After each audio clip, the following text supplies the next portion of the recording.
Handmade Originals. This is the YouTube channel where I explore all sorts of creative projects in the hope of inspiring you to have a go yourself. Let's be creative.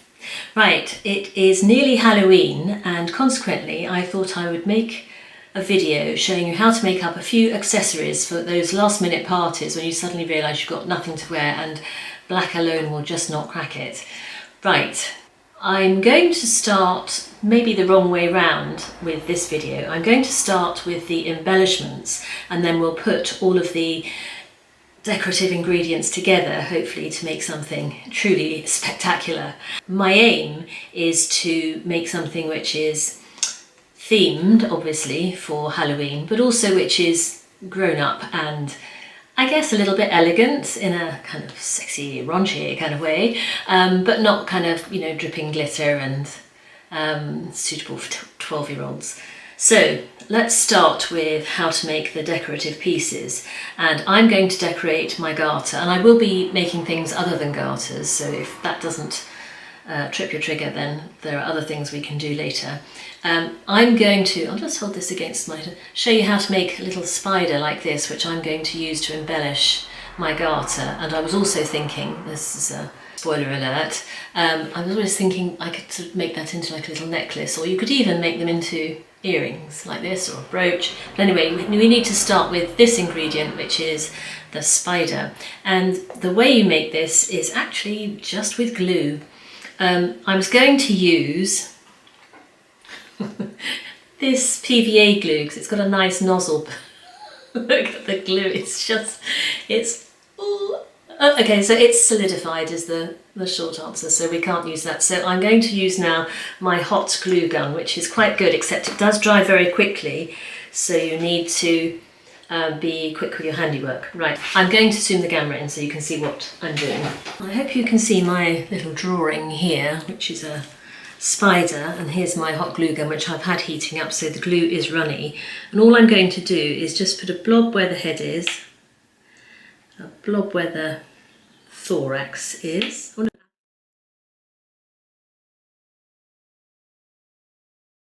I've done that, I'm then going to use the glue gun, stand out of it, just pull a thread, and if you squeeze at the same time, yes, you can. So don't worry if it's a bit sort of blobby, just practice a bit. As I've actually done, although it doesn't really look like it because I'm making a bit of a mess of this, but you'll see that you can kind of correct any errors quite easily. Squeezing while you pull. There we are, getting better at it now. We all know spiders have 8 legs, so count as you go to make sure you get them all in.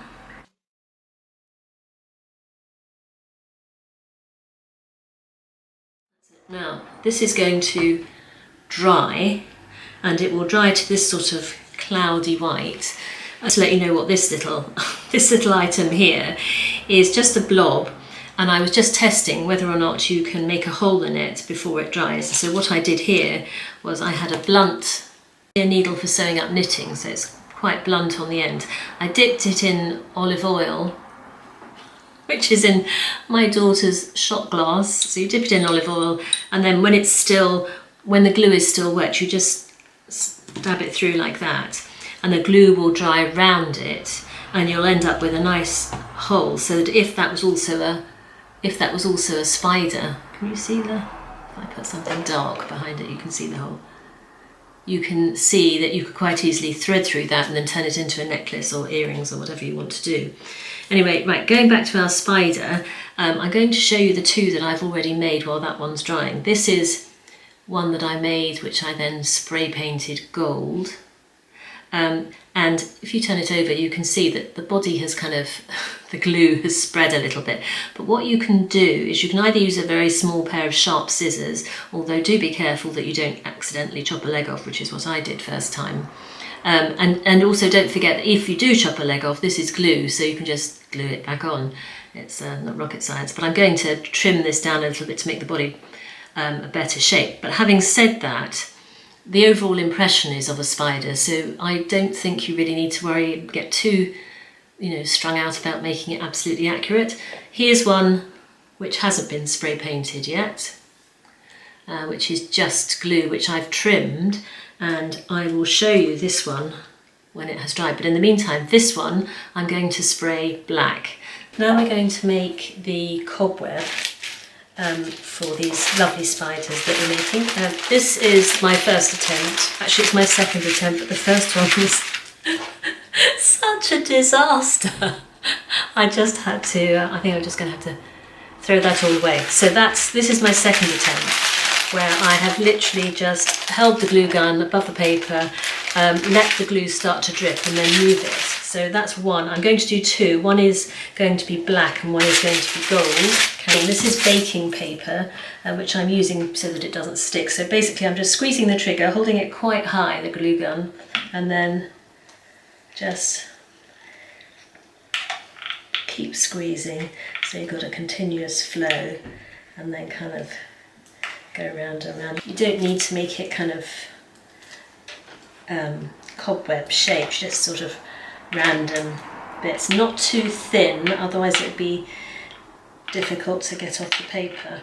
Right, I'm going to let that dry, and then I'm going to spray them. This one is already dry, as you can see it's started to lift from the paper, so I'm going to spray it this time on the baking paper, because I know that the baking paper doesn't adhere to the glue, whereas when I did it in the box it did actually stick a little bit to the box. So take two on that one. I'm going to just spray this one black. Right, I've sprayed both of my cobwebby bits. That's the gold one, you can see it, and this is the black one. And bizarrely, the black one comes off really easily. Look, you just put my hand underneath it, it lifts from the baking paper. Now, whether that's because I did a very fine spray,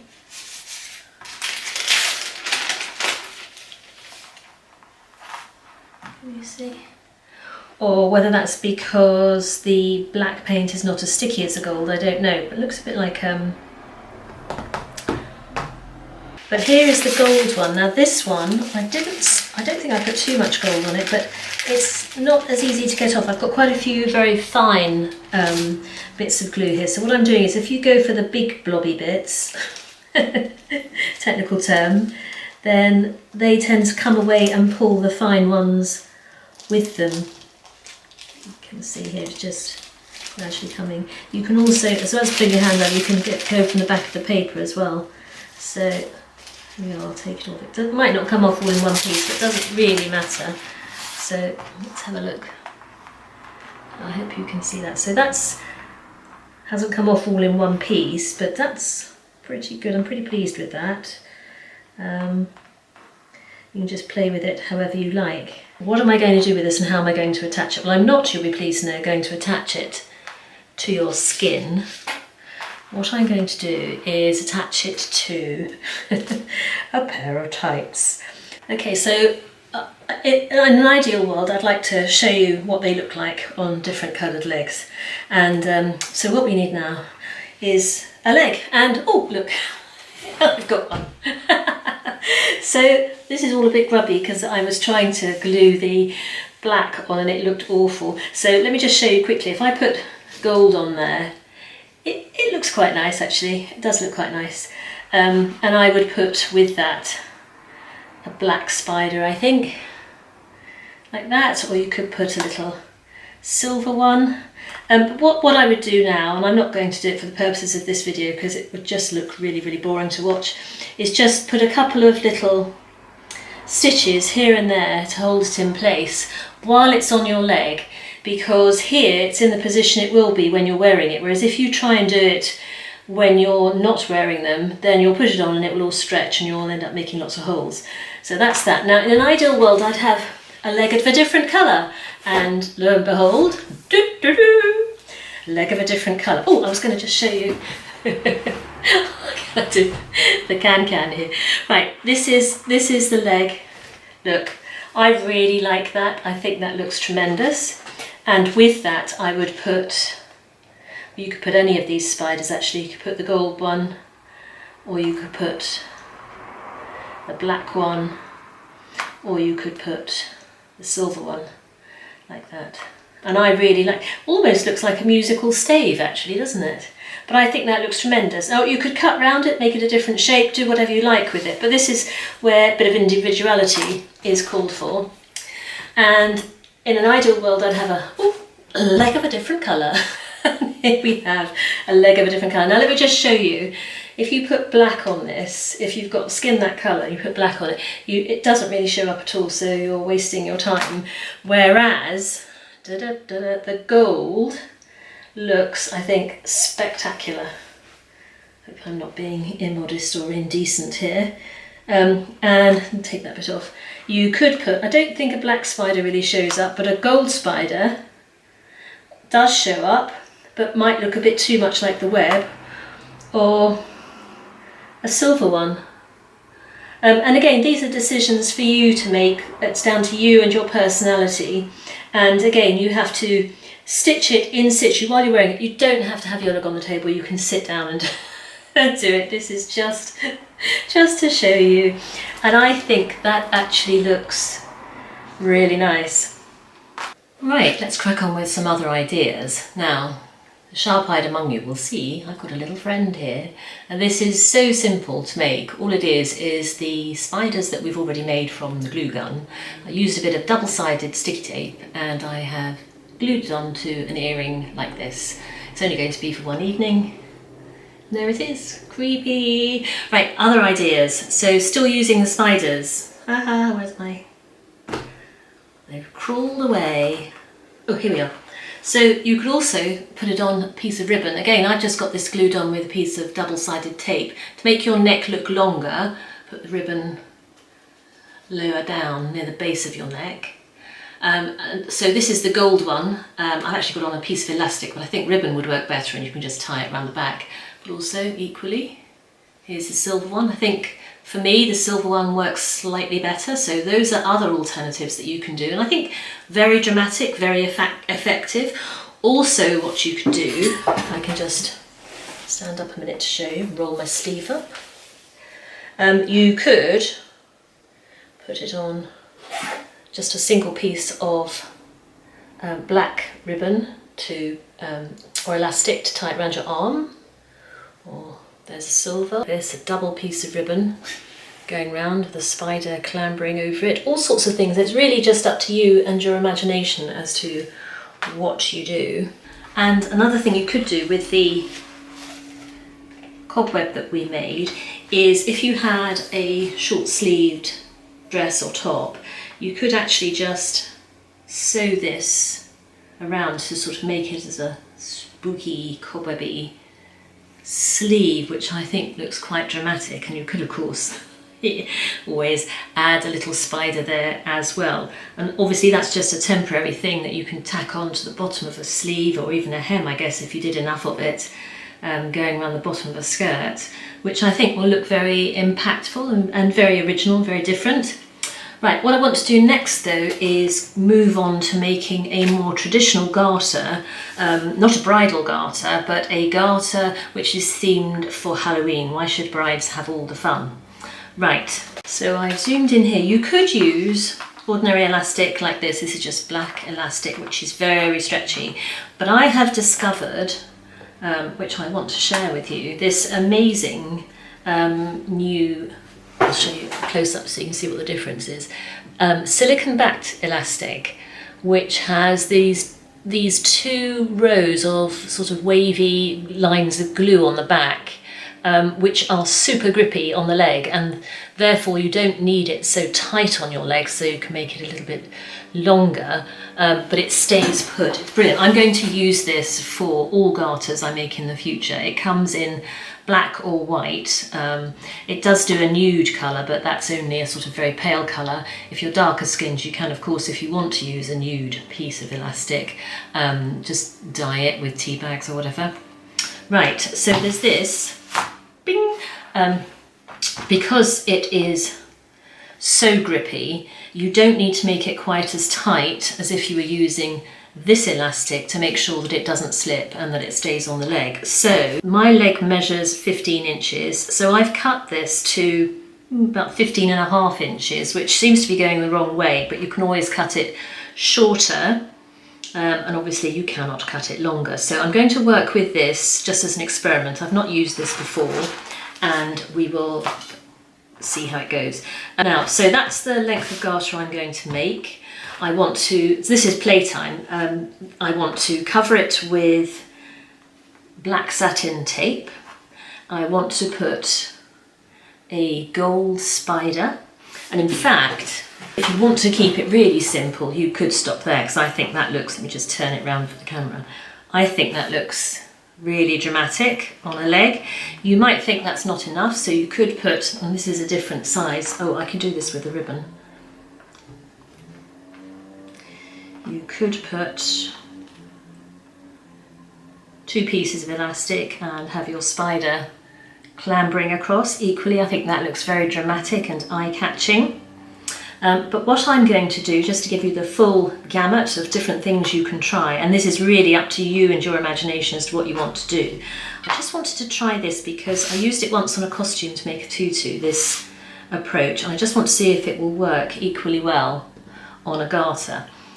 Right, so I'm going to call this garter elastic from now on, because to my mind that's what it is, and that's what I'm going to use in all of my future garters because it's so lovely and grippy. Right, so I'm going to use that. So that is 15.5 inches, which is my length, the diameter of my leg plus half an inch. This ribbon is 22 inches, and this fancy fabric, which I'm going to shred, and this is 1.5 times the length of this garter ribbon. And then I also want to put on top of that an overlay of this fabric, which is very fine. It's black net and it's got little flecks of gold in it, which I hope you can see. And I'm also going to shred that, which I hope will give all of this some depth and interest. And this I've cut to twice the length of the garter elastic, simply because it's so fine. You need to get quite a lot of gathering in order to give it any colour at all. And then I'm going to stretch this so that I can sew on the black satin ribbon and everything attached to it. Right, here we go. So before I start gathering this overlay onto this fancy fabric, I'm going to prepare it for shredding. What am I talking about? So the way to do this is lay it flat, and I've got my rotary cutter, and I'm literally, I just started doing it here, so I'll see if I can continue, just zigzagging down like this. I'm trying to roughly make it into sort of 2/3, 1/3, with the 1/3 being a sort of small fringe I want to put over the top of the garter, and the longer part hanging down from the bottom, sort of like, I suppose, black icicles, but I'm going to do something to them which I think will look quite spooky and dramatic. I shall show you. Let me just finish this.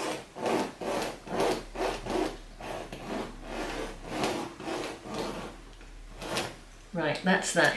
Always, I should put that out of the way, sorry. Always cover your blade when you finish using it, because it's quite sharp, and look, I've just managed to cut myself on it. So lesson learned, be careful. Then you just pull it apart like this. If you've got, I can't find it where it is on this blade, but I've got a little snag. So if you've got any snags where it's not coming apart properly, just snip them, because you don't want it to go freestyle. Right, so there I have one fringed edge, which is quite short. I hope you can see it, it's so transparent. Maybe you can see it better here. And I have one which has got a spider crawling on it, which is quite long. Now, these are both twice the length of my garter. So what I'm going to do, I'm actually going to gather them onto this ribbon first. I'm just working, I've decided to hand sew this fringe on rather than put it under the machine, and I just wanted to give you this top tip, because it is tricky, is put something like your cutting board or something heavy on, or books or something on one side while you sew the other side, and this not only holds it in place so that you can sew along it like this, but it also means that in between stitches your thread, this bit here, goes on the board or the books and doesn't get tangled up in all of the little frondy bits on the other side. Now, I hope you can see it's coming together. This is from the front, looking down at it, and this is the back. So you can see I've put the gold at the back, which is the more solid piece, and all of the zigzags are now up top and at the bottom. How do I get them to twist like this? It's simple. Because they were cut on the weft, what you do is you go along and you take one of your little pieces and you just gently pull it and twist it until it gets into an interesting little shape. So if you've got zigzags that only go to about here, the thing to do to get a better shape is to just, you don't want to take any more out, you just want to make it a longer icicle, as it were. So cut it like that. So here you can see I've got one. I hope you can see. There you are, I've got one little finger, and all I'm going to do is just gently, if you pull it too hard it will snap off, so just be a bit careful. Just give it a little bit of a twist and a tug, and you'll end up with something like that, which is, I think, a bit more interesting and a bit more spooky, certainly. So you go all the way along doing this, pulling them, tugging them, just so you get something really interesting like that.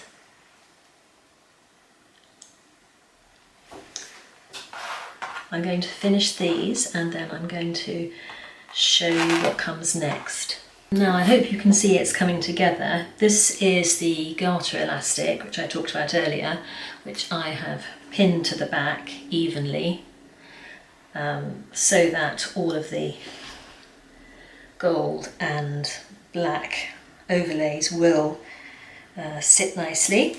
I'm going to just go and sew that on, and then we'll see what it looks like when it's finished. And here it is with all of the different layers added together and all of the fronds, I think I'll call them that rather than black icicles, kind of pinged and twisted, and you can do whatever you like to them really. You can twist them around like this, or you can just ping it and let them boing back. Just have fun with it. Anyway, you could, if you wanted to, cut the gold bit underneath shorter if you're going to wear it on your leg, but I haven't done it yet because I want to show you something different, and that is this. And the reason I haven't sewn it up yet is because it could also be a very dramatic neck piece. Now, I have the garter elastic inside, as you know, and actually you could either sew this onto a ribbon and just tie it at the back, or you could leave it with garter elastic and just put Velcro or something, or a hook and eye on the back, because the silicone in the elastic actually stops it from twisting around your neck. So you can put something like here, you can put something like the spider here and remain safe in the lodge, and it will stay there and not sort of twist around the back of your neck. Now, if you look carefully, you'll see some of the fabric underneath is not sitting flat. Now, I don't mind that, but if you want it to sit flat, what I'm going to do is I'll just show you. I'm not going to do it while I'm wearing it because I couldn't end up cutting my neck, but it's kind of there and there, just where it goes over the shoulders. It needs to have a couple of snips in it so that it sits flatter on the body. I'm going to do that and then I'll come back and show you. Here it is. I've made some extra cuts in the gold underneath so that it sits flatter, and I've also given them a little bit of a tug so they're sort of curling up in a creepy kind of way. So that's it. I think I'm going to wear it as a neck piece. I've got my earring, I've got my pet spider, and I've got my ride. Happy Halloween!